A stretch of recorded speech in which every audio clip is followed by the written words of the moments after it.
మీరు కూడా ఒక బీసీ బిడ్డనే, రైట్? గౌడ బిడ్డను. యా, గౌడ బిడ్డను.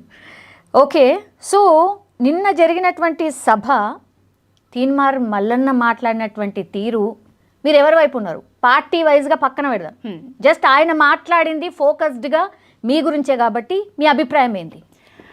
గౌడ బిడ్డ కన్నా ముందు ఒక మనిషిని, మానవత్వం ఉన్నదాన్ని, ఒక మనిషిని కాబట్టి చెప్తున్నా, తీన్మార్ మల్లన్న లాంటి బ్రోకర్ గాడు ఊసర వెళ్ళి ఏ టైంకు ఏ రంగులా మారుస్తాడో, ఏ పార్టీల కండువాలు మారుతాడో, ఏ మాట మారుస్తాడో తెలియదు.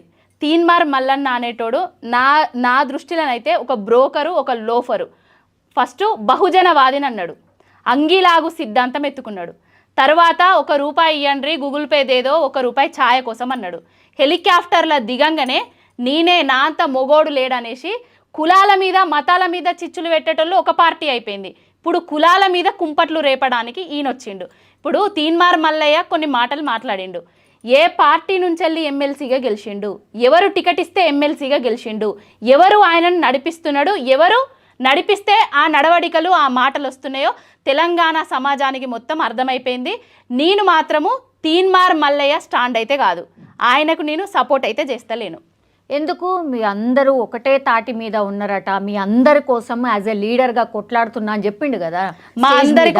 మా అందరి కోసం ఎప్పుడు కొట్లాడాలి? ఎక్కడి నుంచి వచ్చి కొట్లాడిండు? ఏ వాదాన్ని ఎత్తుకున్నాడు? ఆయన పదవుల కోసము ఎంతమందిని అనగదొక్కిండు. ఆయన పదవుల కోసము, ఆయన పదవి కోసము, ఆయన పదవి దాహం కోసం, ఆయన ఎమ్మెల్సీగా గెలవడానికి ఎంతమందిని ఎన్ని రకాలుగా బ్లాక్మెయిల్ చేసిండు. బీసీలనే కాకుండా, ఎస్సీలనే కాకుండా, ఎస్టీలనే కాకుండా, రెడ్డి వాళ్ళనే కాకుండా అందరినీ నిండా ముంచిన నాయకుడు ఎవడన్నా ఉన్నాడు అని అంటే, నాయకుడు కాదు లోఫర్ ఎవరన్నా ఉన్నాడంటే అది తీన్మార్ మల్లిగాడు. క్యూ న్యూస్ను పెట్టుకున్నాడు, V6లా పనిచేసిండు. ఏ న్యూస్లు పెట్టుకొని ఇన్ని వేల కోట్లు సంపాదించిండు? ఉత్తనే వచ్చినాయా ఇన్ని వేల కోట్లు? హెలికాప్టర్లో తిరగడానికి డబ్బులు ఎక్కడి నుంచి వస్తున్నాయి? గతంలో కూడా ఎమ్మెల్సీ ఎన్నికలప్పుడు చాలా ఎలిగేషన్స్ వచ్చినాయి, ఆడ ఫామ్ హౌస్ ఉంది, ఈడ ఫామ్ హౌస్ ఉంది అని. బట్ అన్నిటికీ ఇచ్చిండు కదా, నా దగ్గర ఏం లేవు, ఇవన్నీ కూడా ఆరోపణలు మాత్రమే అని ఆయన్నే వచ్చి స్వయంగా చెప్పిండు కదా. ఆయన నమ్ముతలేరా? అసలే నమ్మట్లే జనాలు, ఎవరు ఆయన నమ్మరు. తెలంగాణ సమాజం మొత్తం ఆయన ఎవరు నమ్మరు. ముందు తెలంగాణ రాష్ట్రం ఏర్పడడానికి ముందు ఎంతమందిని ఎన్ని రకాలుగా పొగిడిండో, ఆ పొగిడిన నోటితోటే ఎంతమందిని ప్రముఖులను తిట్టిండో మనం అందరం చూసినాం. కేసీఆర్ గారు గొప్ప అన్నారు, కవితక్క బతుకమ్మ అని చెప్పిండ్రు. అదే నోటితోటి బతుకమ్మను, కవితక్కని ఏ విధంగా మాట్లాడిండు, అదే కేసీఆర్ గారిని ఎలాంటి మాటలు మాట్లాడి దూషించిండో తెలంగాణ సమాజం మొత్తం చూస్తుంది. ఇప్పుడు నిన్న ఏదైతే అన్నాడో ఆయన కుల గణన సర్వే, ఏదో సర్వే జరిగింది. కాంగ్రెస్ వాళ్ళు 2014లో కేసీఆర్ గారు సమగ్ర కుటుంబ సర్వే చేసిండ్రు. అవును. 2024లో కాంగ్రెస్ ప్రభుత్వం అధికారంలోకి వచ్చిన తర్వాత కులగణన సర్వే చేసింది. 2014లో ఉన్న బీసీల సంఖ్య ఎంత, ఎస్సీల సంఖ్య ఎంత, అదర్స్ సంఖ్య ఎంత, ముస్లింల సంఖ్య ఎంత, ఇప్పుడు 2024 వచ్చిన తర్వాత బీసీల సంఖ్య ఎంతకు తగ్గించిండ్రు, ఓసీల సంఖ్యను ఎంతకు పెరిగి చూపించిండ్రు, ముస్లిం సోదరులు ఎంతకు తగ్గిండ్రు, ఎస్సీ సోదరులు ఎంతకు తగ్గిండ్రు. అంటే ఇప్పుడు కరోనా వచ్చినా ఏదొచ్చినా కూడా, పెళ్ళిళ్ళైనా ఏదైనా కూడా కుటుంబ అంటే ఒక కులంది పెరుగుతూనే ఉంటుంది. ఇప్పుడు రెడ్డిలది పెరుగుతుంది ఎట్లా, బీసీలది తగ్గుతుంది ఎట్లా? రెడ్డిలది 8% ఉన్న 2014లో 8% ఉన్న పర్సంటేజ్ 2024కి వచ్చేసరికి 13%కి పెంచిండ్రు. ఈ కులగణన సర్వే అనేది ఒక తప్పుల తడక. ఈ తప్పుల తడకను ముందే ఎవరు ఈయనకిచ్చిండ్రు, ఎవరు ఈయనకు ముందే చెప్పిండ్రు ఇది తప్పుల తడక, ఈ తగ్గిచ్చిచ్చిండ్రు అంటే నువ్వు నీ నాయకుడు రేవంత్ రెడ్డి ఉన్నాడు, రేవంత్ రెడ్డే చేపించిండ్రు కదా. రేవంత్ రెడ్డి చేపించిన తర్వాత ఒక సమావేశం పెట్టరు, ఒక శ్వేతపత్రాన్ని విడుదల చేయరు, ఏది చేయకముందే ఈయనకి ఎట్లొచ్చింది, తీన్మార్ మల్లయ్యకి ఎట్లొచ్చింది? అంటే లీక్స్ ఉన్నాయి అంటారా? లీక్స్ ఉన్నాయి. లీక్స్ ఇచ్చేసే అన్ని లీకులే, అన్ని డైవర్షన్ పాలిటిక్స్లో భాగంగా జరుగుతున్నది. రేవంత్ రెడ్డి అనేటాయనే ముందుండి తీన్మార్ మల్లయ్యను నడిపిస్తున్నాడు. రేవంత్ రెడ్డి సీటుకు ఎసరు వస్తుందనే కారణంగానే కాంగ్రెస్లో ఉన్న పెద్దలతోటి, అంటే సీనియర్ నాయకులతోటి ఈయన సీటుకు ఎసరు వస్తుంది అనేసే, కొంత రెడ్డి సామాజిక వర్గం నుంచి వెళ్ళి ఈయనకు ఎసరు వస్తుంది అనే ఉద్దేశంతో వాళ్ళను అనగదొక్కడానికి మాత్రమే ఈ తీన్మార్ మల్లయ్య బీసీ వాదాన్ని ఎత్తుకొని కొంతమందిని టార్గెట్ చేస్తున్నాడు. ఎందుకట్లా? ఆయన రెడ్డియే కదా, ఆయన రెడ్డిలనే తిట్టించుకుంటాడా? అట్లా ఎందుకు తిట్టించుకోడు? ఆయన సీటు కోసం ఏదైనా చేస్తాడు రేవంత్ రెడ్డి అనేటాయనే ఆయన పదవి కోసం, ఆయన సీటు కోసం, ఆయన అధికార దాహం కోసం, ఆయన కోసం ఏదైనా చేస్తాడు. జానారెడ్డి గారిని నిన్న ఏదైతే అన్నాడో తీన్మార్ మల్లయ్య చూసినాం మనం. జానారెడ్డి నువ్వే చేసినావు అని. రేవంత్ రెడ్డి ఏదన్నా మాటలు మాట్లాడిందా? రేవంత్ రెడ్డి వర్గం ఏదన్నా స్పందించిందా? అంటే తప్పు జరిగితే ఒక వర్గం మీద నెట్టాలి, ఒప్పు జరిగితే రేవంత్ రెడ్డి చేసిండు అని చెప్పాలి. దానికి ఒక కుక్కను ఎంచుకున్నాడు, ఆ కుక్కనే తీన్మార్ మల్లయ్య, అంతే, ఏం లేదు. కానీ అంటే తీన్మార్ మల్లననే ఎందుకు బీసీకి సంబంధించిన నాయకులు ఎవరు లేరా? ఎందుకని తీన్మార్ మల్లననే చూస్ చేసుకున్నారు? ఇప్పుడు తీన్మార్ మల్లయ్యది తెలంగాణ రాష్ట్రం ఏర్పడ్డ తర్వాత బీఆర్ఎస్, అదే టీఆర్ఎస్ ఫస్ట్ టైం అధికారంలోకి వచ్చిన తర్వాత మల్లయ్య కొంచెం ఓకే ఉండే. సెకండ్ టైం ఏమైందంటే ఆయనకి ఏదైతే సీటు కోసమో ఆయన పదవి కోసమో ఏదైతే అడ్డంకి వచ్చిందో అప్పటి నుంచెల్లే కేసీఆర్ గారిని టార్గెట్ చేసుకొని ఆయన మాట్లాడడం స్టార్ట్ చేసిండు. ఏదైతే అబద్ధాలను, ఏదైతే లేనిపోని నిందారోపణలను, ఫామ్ హౌస్లోనే ఉంటాడు కేసీఆర్ అనడం, ప్రజలకు ఏం చేస్తలేడు కేసీఆర్ అనడం, కాళేశ్వరంలో లక్షల కోట్ల అవినీతి జరిగింది అని చెప్పడం, బీజేపీ అన్నది కాంగ్రెస్ అన్నది, అదే విధానాన్ని, అదే నినాదాన్ని బలంగా యూట్యూబ్ ద్వారా జనాలలోకి తీసుకుపోయింది తీన్మార్ మల్లయ్య. ఆయన మాటలు నమ్ముతారు అనే ఉద్దేశంతో ఆయనను ముందట పెట్టి ఈ రేవంత్ రెడ్డి అనేటోడు మళ్ళొక దానికి తెరలేపి. మరి నమ్మిండ్రు కదా. మరి మళ్ళీ అబద్ధాలు ఏమన్నా చెప్పిండా? అది నమ్మే కదా మిమ్మల్ని ప్రతిపక్షంలో కూర్చోబెట్టిండ్రు. ఇప్పుడు అధికారంలోకి వచ్చింది కదా కాంగ్రెస్. ఇప్పుడు అది నమ్మే, అబద్ధాలను నమ్మే ఓట్లేసిండ్రు వాళ్ళు. 420 రోజులు దాటినా కూడా, 420 హామీలు ఇచ్చినా కూడా కాంగ్రెస్ ప్రభుత్వం ఇన్ని హామీలు ఇచ్చింది ప్రజలకు, తెలంగాణ రాష్ట్ర సమాజానికి, తెలంగాణ ప్రజలకు, ఆడబిడ్డలకు, పురుషులకు, బిడ్డలకు, ప్రతి ఒక్కరికి ఇన్ని హామీలు ఇచ్చింది. ఇప్పటి వరకు 420 రోజులు అయిపోయినాక కూడా ఒక్క హామీని కూడా నెరవేర్చలేని దౌర్భాగ్యపు ప్రభుత్వం పాలన ఏదైనా నడుస్తున్నదంటే అది రేవంత్ రెడ్డి కాంగ్రెస్ పాలన.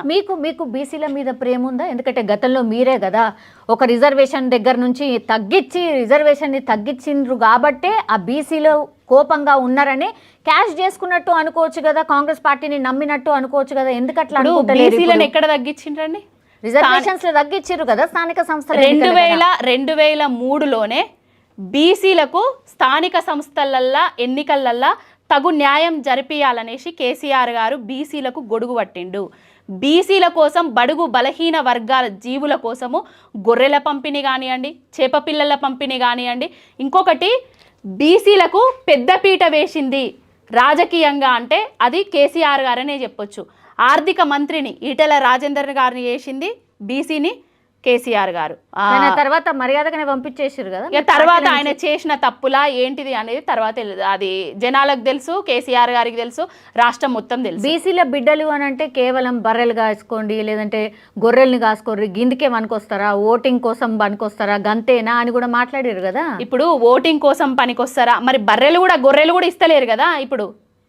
ఇప్పుడు రాష్ట్రంలో అధికారంలోకి వచ్చిన కాంగ్రెస్ పార్టీ ఆ గొల్లకుర్మ సోదరులకు గొర్రెలను కూడా చక్కగా ఇస్తలేదు. అందుకే కదా ఒక నాయకుడు వచ్చిండు మీకోసం, హెలికాప్టర్ దిగి మీ నాయకుడే వచ్చిండు కదా, చెప్తున్నాడు కదా ఏ నాయకుడిని నమ్మాలి? బీసీల తరఫున నేను పోరాటం చేస్తా అని చెప్తున్నాడు కదా. ఏ నాయకుడిని నమ్మాలి? ఎవరి తరఫున ఎవరి కోసం పోరాటం చేస్తున్నాడు? ఆయన మంత్రి పదవి కోసం బ్లాక్మెయిల్ చేస్తున్నాడు తప్ప మా కోసం పోరాటం చేసే నాయకుడు తీన్మార్ మల్లయ్య అనేటోడైతే కాదు. లీడర్లను ఇప్పుడు మొత్తం సభలో ఎంతమంది అయితే కూర్చున్నారో వాళ్ళందరికీ పదవిలు రాబోతున్నాయి, మీరు దిగిపోండి, వీళ్ళందరే ఇప్పుడు నాయకులు ఉంటారు అని కూడా చెప్పిండ్రు. మీకు నాయకత్వం వద్దా? మీరు యాజ్ నాయకురాలు కావచ్చు, నాయకుల్లాగా మీరు పరిపాలించాలని లేదా? మాకు నాయకత్వం కావాలి, ఒక కొండా లక్ష్మణ్ బాపూజీ లాంటి నాయకుడు కావాలి, కానీ తీన్మార్ మల్లి లాంటి బ్రోకర్ లోఫర్ గాడు నాయకుడు మాకు అవసరం లేదు. ఎందుకు? ఆయన చరిత్ర చూస్తేనే ఒక నెగిటివ్. ఆయన మొత్తం చరిత్ర చూడండి, ఆయన ఎవరు, ఏంటిది, ఎక్కడి నుంచి వచ్చిండు, ఎవరి కోసం కొట్లాడిండు, ఎవరి కోసం పాటుపడ్డాడు.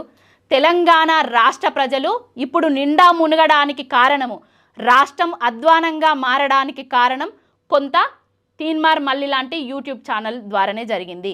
తెలంగాణ రాష్ట్రంలో కేసీఆర్ గారి పాలన చక్కగా జరుగుతున్నప్పుడు అల్ల అవినీతి జరుగుతుంది, ఇండ్ల అవినీతి జరుగుతుంది, కేసీఆర్ ఎవరికి ఏం చేస్తలేడు అని చెప్పిండు.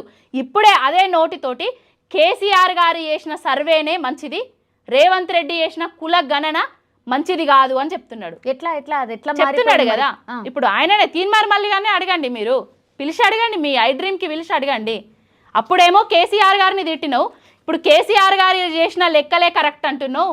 మరి నీ వాదం కోసం, నీ పార్టీ అంటే నీ అధికారం కోసం, నీ పదవుల కోసం ఏదైనా చేస్తావా అని మీరు అడగండి. యా, నిన్న సభ ఎట్లా జరిగింది అనుకుంటున్నారు? బాగా జరిగిందా? ఆ రెస్పాన్స్ బాగానే వచ్చినట్టుంది కదా. రైతుల కోసం ఆత్మహత్యలు జరుగుతున్నాయి, రైతులు ఆత్మహత్యలు చేసుకుంటున్నారు, నీళ్ళు అందట్లేదు, ఎరువులు అందట్లేదు, రైతు భరోసా రాలేదు అనేసి రైతుల కోసం సభ పెడతామంటేనేమో మీరు పర్మిషన్లు ఇవ్వరు వేరే ప్రతిపక్ష పార్టీలకు. ఇట్లా ఇప్పుడు బీసీల కోసము ఒక ఆయన వస్తున్నాడు పెడుతున్నారు అని అంటే మాత్రము పర్మిషన్లు ఇస్తారు. ఎట్లా జరిగింది, ఏం జరిగింది అనేది కాంగ్రెస్ వాళ్ళని అడగండి, ఆయన రేవంత్ రెడ్డిని అడగండి, రేవంత్ రెడ్డి ముందట పెట్టి నడిపిస్తున్న తీన్మార్ మల్లయ్యని అడగండి. ఎందుకు ఎందుకు రేవంత్ రెడ్డి మీ టార్గెట్ రేవంత్ రెడ్డి? మా టార్గెట్ రేవంత్ రెడ్డి, మా టార్గెట్ తీన్మార్ మల్లయ్య కూడా. ఇప్పుడు రెండో పర్సన్ కూడా ఆయన ఇప్పటి నుంచి కాదు, తెలంగాణ రాష్ట్రంలో విష బీజాలు నాటడానికి కారణము తీన్మార్ మల్లయ్య లాంటి చెత్త వల్లనే ఈనాడు రాష్ట్ర పరిస్థితి ఈ విధంగా మారింది. కాంగ్రెస్ ప్రభుత్వం అధికారంలోకి రావడానికి కూడా తీన్మార్ మల్లయ్య లాంటి లోఫర్ గాడే కారణము. అందుకే డైరెక్ట్ ఆయనే చెప్తుండు కదా, అవును కాంగ్రెస్ పార్టీ అధికారంలోకి రావడానికి నేనే కారణం కాబట్టి నన్ను గుర్తు పెట్టుకోండి అని ఆయనే కదా, ఆయన యూట్యూబ్ ఛానల్లో చెప్పిండు కదా. గుర్తు పెట్టుకుంటాము, నచ్చట్లేదా మీకు? గుర్తు పెట్టుకుంటాము. ఆ ఎమ్మెల్సీ పదవికి రాజీనామా చేయమని చెప్పండి ఫస్ట్. ఇప్పుడు నువ్వు ఎక్కడ పనిచేస్తున్నావు, ఎవరి దగ్గర పనిచేస్తున్నావు, ఏ రెడ్డి వర్గం దగ్గర పనిచేస్తున్నావు? నీకు ఇప్పుడు బీసీల సంక్షేమం కదా నీకు కావాల్సింది, బీసీలకు పెద్దపీట వేస్తలేరు కదా నువ్వు, అందుకే కదా బీసీల నినాదాన్ని ఎత్తుకున్నది.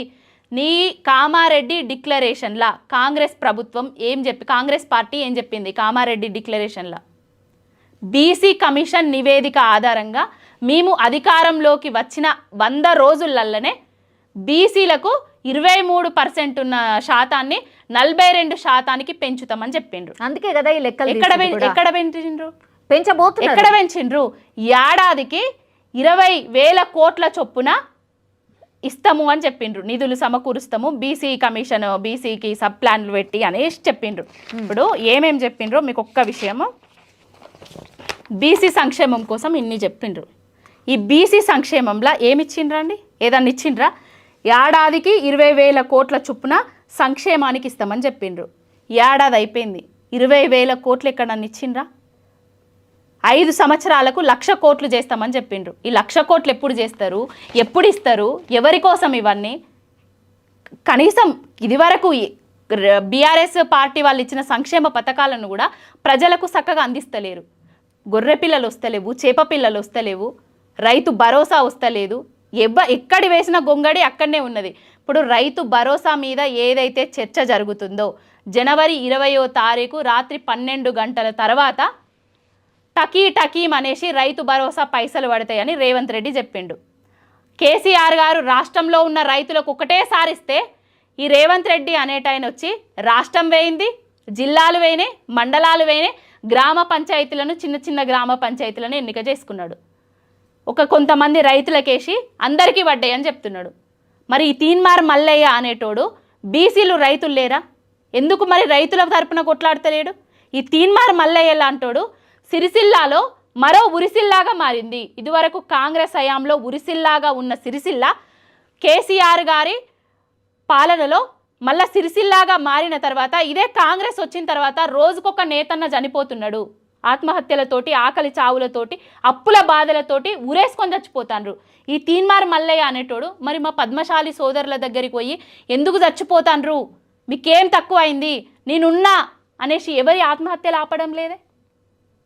బీసీలం మేమందరం లేమా? కళ్యాణ లక్ష్మిలా బడుగు బలహీన వర్గ బిడ్డలకు, ఆడబిడ్డలకు కళ్యాణ లక్ష్మిలా రేవంత్ రెడ్డి అనేటోడు తులం బంగారం ఇస్తా అని చెప్పిండు. ఏ తులం బంగారం వస్తలేదే? కళ్యాణ లక్ష్మి చెక్కులు బౌన్స్ అవుతానే, మరి వాటి గురించి ఎందుకు కొట్లాడతలేడు? 2,500 రూపాయలు మహిళా మనులకు అందరికీ గవర్నమెంట్ ఉద్యోగులకు పడ్డట్టుగా నెల పడతాయి అని చెప్పిండు. మరి అవెందుకు పడతలేవు రేవంత్ రెడ్డి అనేసి ఆయన దగ్గర ఎందుకు కొట్లాడతలేడు? ఇప్పుడు ఏమన్నా అంటే నేను బీసీ విధానాన్ని ఎత్తుకున్నా, బీసీ నినాదం ఎత్తుకున్నా అంటాడు. ఈ నినాదం ఎత్తుకొని ఈ విధానాన్ని ఎక్కడ తాకట్టు పెడతాడో అనేసి మాకు డౌట్ ఉన్నది. ఆల్ ఆఫ్ సడన్ ఇంతగా బీసీ నినాదం ఎత్తుకోవడానికి రీజన్ ఏంది అసలు? రేవంత్ రెడ్డి కోసం అన్ని డైవర్షన్ చేయడానికి. మూసీ అయిపోయింది, హైడ్రా అయిపోయింది, ఇప్పుడు బీసీ వచ్చింది. బీసీ ఎత్తుకున్నదే ఈ సంక్షేమ పథకాలన్నీ, 6 గ్యారంటీలను, 420 హామీలను ప్రజల దృష్టిని మరల్చడానికి మాత్రమే బీసీ నినాదాన్ని ఎత్తుకున్నాడు. ఇప్పుడు స్థానిక సంస్థల ఎన్నికలు పెడతా అంటున్నాడు. 42% ఇచ్చి పెడతావా? మరి ఎంత ఇచ్చి పెడతావు? పెంచిచ్చి పెడతావా? జనాభా ప్రాతిపదికన పెడతావా? మరి రేవంత్ రెడ్డిని అడగాలి. తీన్మార్ మల్లయ్య లాంటోడు. అంత నాటకము బూటకము ఇద్దరు కలిసి ఆడుతున్నారు. రేవంత్ రెడ్డి, తీన్మార్ మల్లిగాడు రాష్ట్రాన్ని నవ్వుల పాలు చేస్తున్న రేవంత్ రెడ్డికి వత్తాసు పలుకుతూ ఎక్కడైతే ఆయన అవినీతి మీద, ఆయన అరాచకాల మీద ప్రజలు తిరగబడుతున్నారో దాన్నంతటిని డైవర్ట్ చేయడానికి మాత్రమే బీసీ నినాదాన్ని ఎత్తుకున్నాడు. రేవంత్ రెడ్డి కోసం ఎత్తుకున్నాడు, తీన్మార్ మల్లయ్య కోసం ఎత్తుకున్నాడు తప్ప బీసీ బిడ్డల కోసం అయితే కాదు. నిజమైన బీసీనే అయితే ఎంతమంది బీసీలు రైతులు చచ్చిపోతున్నారు? ఎక్కడన్నా వచ్చినావా నువ్వు రైతుల దగ్గరికి? బిల్డర్లు చచ్చిపోతున్నారు. రియల్ ఎస్టేట్ రంగంలో బీసీలు లేరా? ఎంతమంది ఆత్మహత్యలు చేసుకుంటున్నారు? సిరిసిల్లకి ఎప్పుడన్నా వచ్చినావా? పద్మశాలి సోదరులు ఎంతమంది ఆత్మహత్యలు చేసుకుంటున్నారు? వాళ్ళ ఆకలి చావుల్ని గనబడతలేవా? బీసీని వాళ్ళను వీళ్ళను అనేసి బెదిరిస్తున్నావు. ఏ బీసీకి నువ్వు హక్కున చేర్చుకున్నావు? ఏ బీసీని నువ్వు ముందట పెట్టి నడిపించినావు? మీ హక్కుల గురించి కాకుండా నిన్న కొంత మరీ వల్గర్గా మాట్లాడిండు. అది అందరు కామన్ పబ్లిక్ కూడా మాట్లాడుతున్న పరిస్థితి. నిజంగా ఆ లాంగ్వేజ్ యాక్సెప్ట్ చేస్తుందా? తెలంగాణ పబ్లిక్ యాక్సెప్ట్ చేస్తుందా? ఇప్పుడైతే తెలంగాణ సమాజం తూ అని ఉంచుతుంది తీన్మార్ మల్లయ్యను, చింతపండు నవీన్ను. ఎవరి కోసం? నీ నీ పదవి దాహం కోసము కులాల మధ్య కుంపట్లు ఎందుకు పెడుతున్నావు? ఇప్పుడు రెడ్డిలు వచ్చి నిన్నేం బెదిరిస్తలేరు కదా. నువ్వు రెడ్డి సామాజిక వర్గం కిందనే కదా పనిచేస్తున్నావు. నీ రేవంత్ రెడ్డి కిందనే కదా నువ్వు పనిచేస్తున్నావు. అయినా రేవంత్ రెడ్డి అనేటైనే ఉచ్చదాగమన్నా కూడా ఊకుంటాడంటే మరి అదేందో మరి మాకు అర్థమైతే లేదు. రేవంత్ రెడ్డి అనేటోడు తెలంగాణ తీసుకొచ్చిన కేసీఆర్ గారిని ఎట్లా పడితే అట్లా తిడతాడు. మరి ఈ తీన్మార్ మల్లిగాడు ఉచ్చదాగు అని చెప్పినాక కూడా ఎందుకు ఆగుతాండు? మరి దేనికోసం ఇదంతా జరుగుతుంది అనేది ప్రజలే గమనిస్తున్నారు. ఇదంతా వాళ్ళిద్దరు కలిసి ఆడుతున్న నాటకం, వేరే ఏది లేదు. బీసీ నినాదాన్ని ఎత్తుకొని ఆ విధానాలను మంత్రి పదవి కోసం తాకట్టు పెడతాడు. అందరినీ ఏకం చేసిన అంటాడు. అందరు నా దగ్గరికి రాండి అని అంటాడు. అది కుల సంఘాలను అందరినీ ఏకం చేసిన అంటాడు. కొంతమంది ఓంగనే వాళ్ళందరినీ తాకట్టు పెట్టి ఆయన పదవి కోసము ఏదో ఒకటి చేస్తాడు. అంతే తప్ప నిండా ముంచుతాడు, బీసీలను నిండా ముంచుతాడు. ఎందుకు ఆ ఫీలింగ్ ఎందుకు వచ్చింది మీకు? ఎందుకు వచ్చింది అంటారు ఏంటండి? మొదటి నుంచి ఆయన ఏ సిద్ధాంతం కోసం వచ్చిండు? అసలు ఆయన కోసం వచ్చిండు. క్యూ న్యూస్ అని ఏం చేసిండు? ఫస్ట్ ఒక న్యూస్ ఛానల్ పెట్టుకున్నాడు, దండం వేసుకున్నాడు. ఆ దండానికి పేపర్లు తలిగేసిండు. ఆ పేపర్లు తలిగేసి కొంతమంది మీద విషపు రాతలు, విషపు మాటలు జిమ్మిండు తెలంగాణ సమాజం మీద. దానికి కొంతమంది అట్రాక్ట్ అయ్యి ఈయనను ఎవరైతే యూజ్ చేసుకోవాలనుకున్నారో వాళ్ళు యూజ్ చేసుకొని కొంత డబ్బులు, ఒక స్క్రీను అవి బియ్యంగానే ఇప్పుడు ఒకప్పుడు తీన్మార్ మల్లయ్య ఎట్లున్నాడు, ఇప్పుడు ఎట్లున్నాడు? యూట్యూబ్ ఛానళ్ళు పెట్టుకున్న వాళ్ళందరూ ఎందుకు తీన్మార్ మల్లయ్య లెక్క ఆస్తులు సంపాదిస్తలేరు? ఏం చేస్తున్నాడు? ఆ యూట్యూబ్ ఛానల్ వెనుక జరుగుతున్న బ్లాక్ మెయిలింగ్ దందాలు ఏంటి? అసలు ఎవరిని బ్లాక్మెయిల్ చేస్తున్నాడు? ఎందుకు అసలు ఆయనను కట్టడి చేస్తలేరు? ఎవరు కూడా ఎందుకు చేస్తలేరు? ఎవరి స్వార్థాల కోసం చేస్తలేరు. ఆయనను ముందట పెట్టి ఆయన బ్లాక్మెయిలింగ్ దందాలో రేవంత్ రెడ్డి కూడా భాగం ఉన్నది. ఆయన బ్లాక్మెయిలరే, ఈయన బ్లాక్మెయిలరే. ఇద్దరు కలిసి తెలంగాణ రాష్ట్రాన్ని నిండా ముంచడానికే కంకణబద్దులే కట్టుకున్నారు. కంకణం కట్టుకొని ఏలుతున్నారు రాష్ట్రాన్ని. ఇప్పుడు తీన్మార్ మల్లయ్యనే సీఎం కావాలనుకొని ఇవన్నీ చేస్తున్నాడు అని ఎందుకు అనుకుంటలేరు? ఇప్పుడు తీన్మార్ మల్లయ్య అనేటోడు సీఎం అవుతాడు అసలు? అంటే రేవంత్ రెడ్డికి ఆంగలేంది నేనెందుకు కావద్దు అనుకుంటాడు కావచ్చు. ఇప్పుడు రేవంత్ రెడ్డి లాంటి ఒక మూర్ఖుడినే సీఎంగా చేసుకొని రాష్ట్ర ప్రజలు మొత్తము గొడ ఏడుస్తున్నారు ప్రతి నిమిషము.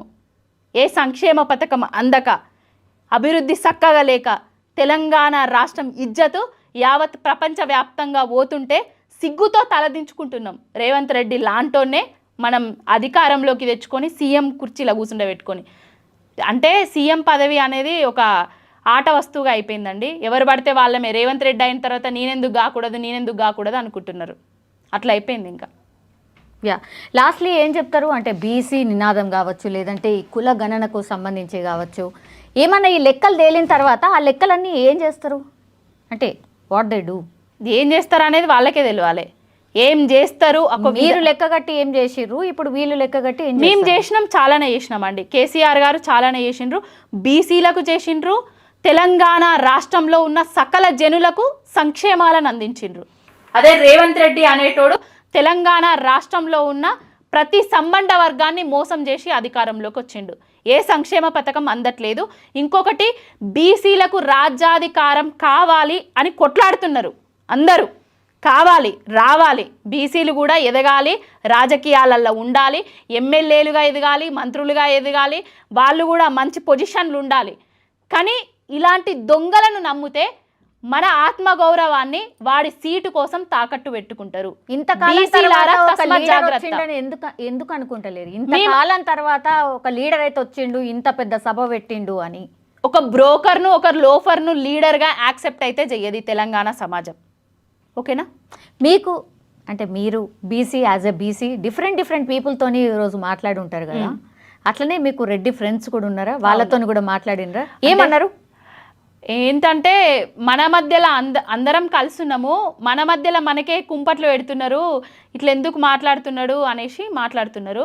అంటే ఇప్పుడు మీరు నేను ఫ్రెండ్ అనుకోండి, ఇప్పుడు మీరు రెడ్డి, నేను గౌడ బిడ్డను, ఆయన ఏదో అది ఆగుమని చెప్పంగానే మీ దాంట్లో కూడా కొంచెం అంటే వేరియేషన్స్ వస్తాయి కదా. మీ ఓడి ఇట్లా మాట్లాడితే మీరు ఏందే గిట్లున్నారు అని అంటారు కదా. ఎవరి కులాన్నైనా తక్కువ చేయొద్దు, ఎవరి కులాన్నైనా కించపరచొద్దు. ఎవరి కులం వాళ్ళకే గొప్ప. కులాల కంటే ముందు మనం మనుషులము, మనకు మానవత్వం ఉండాలి, ప్రతి ఒక్కరిని మనం గౌరవించాలి. రాజకీయంగా ఎదుగుతాము, ఆర్థికంగా ఎదుగుతాము, తర్వాత విషయము అది. అంటే నువ్వు నీ ఎదుగుదల కోసము ఇంకో కులాన్ని ఇట్లా మాట్లాడడం అయితే కరెక్ట్ కాదు. నీకు ఎదగాలని ఉంటే నువ్వు ఎమ్మెల్సీ పదవికి రాజీనామా చెయ్యి. నువ్వు బీసీ బిడ్డవే అయితే, నిజంగా బీసీ బిడ్డవే అయితే రెడ్డి వర్గం మీద ఏదైతే రెడ్డిల కింద నువ్వు ఇప్పుడు పనిచేస్తున్నావో ఆ ఎమ్మెల్సీ పదవికి రాజీనామా చేసి ఒక బీసీ పార్టీని ఏర్పాటు చేసి నేను వస్తున్నా మీకోసం అనేసి మమ్మల్ని అందరినీ విలువు చూద్దాం అప్పుడు.